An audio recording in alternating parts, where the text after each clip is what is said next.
السلام علیکم ورحمۃ اللہ۔ اکثر لوگ سوال کرتے ہیں جادو ختم ہونے کی علامات کیا ہیں؟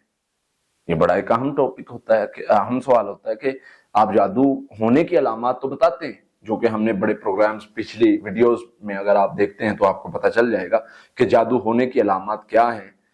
تو جادو ختم ہونے کی کیا علامات ہیں؟ پہلے تو سیدھی سی بات یہ ہے کہ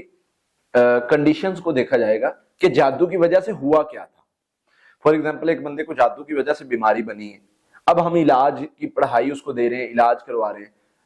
تو اگر وہ بیماری ختم ہو جاتی ہے تو ظاہری طور پہ ایک علامت یہ بھی ہے کہ بیماری اللہ کے فضل سے پڑھائی سے ختم ہو گئی ہے، تو جادو ختم ہو گیا، یعنی جادو کا جو ٹارگٹ تھا وہ نہیں اچیو کر سکا جادوگر، تو وہ ہم نے اس کو کور کر لیا اللہ کی رحمت سے، تو اس کا جادو شر ختم ہو گیا۔ نمبر 2، جو جادو ہونے کی علامات ہیں وہ نہ ہو تو جادو ختم ہو گیا، یعنی جادو ہونے کی جو علامات خواب ہیں، خون کے چھینٹے آنا ہے، کپڑوں کا کٹنا ہے، ہم پڑھائی کر رہے ہیں، یہ ساری چیزیں ختم ہو جاتی ہیں، کپڑوں کٹنے بند ہو جاتے ہیں، خون کے چھینٹے آنا بند ہو جاتے ہیں، اور پھر خواب برے آنا بند ہو جاتے ہیں، جادو ختم ہو گیا۔ اچھے خوابوں کا آنا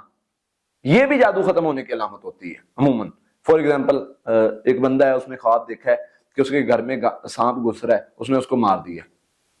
ٹھیک ہے۔ ایک بندہ ہے وہ دیکھ رہا ہے خواب میں کہ کوئی اس سے لڑ رہا ہے، اس نے اس کو، کوئی شریر ہے، کوئی جانور ہے، کوئی بھی چیز اس سے لڑ رہی ہے، اس نے اس کو شکست دے دی، مار دی ہے۔ تو یہ پوزیٹیو سائن ہوتے ہیں علاج کے اعتبار سے کہ اللہ کے فضل سے اللہ تعالیٰ نے آپ کا شر ختم کر دیا۔ تو اس لیے ان چیزوں سے ہم یعنی خود اندازہ لگا سکتے ہیں کہ الحمدللہ ہمارا شر ختم ہو گیا، لیکن پڑھائی سے جڑے رہنا چاہیے تاکہ کوئی بھی شر ہے وہ جلدی سے جلدی ختم ہو جائے اور اللہ تعالیٰ انسان کو مکمل صحت دے دے اور ہر قسم کے شر سے محفوظ کر دے۔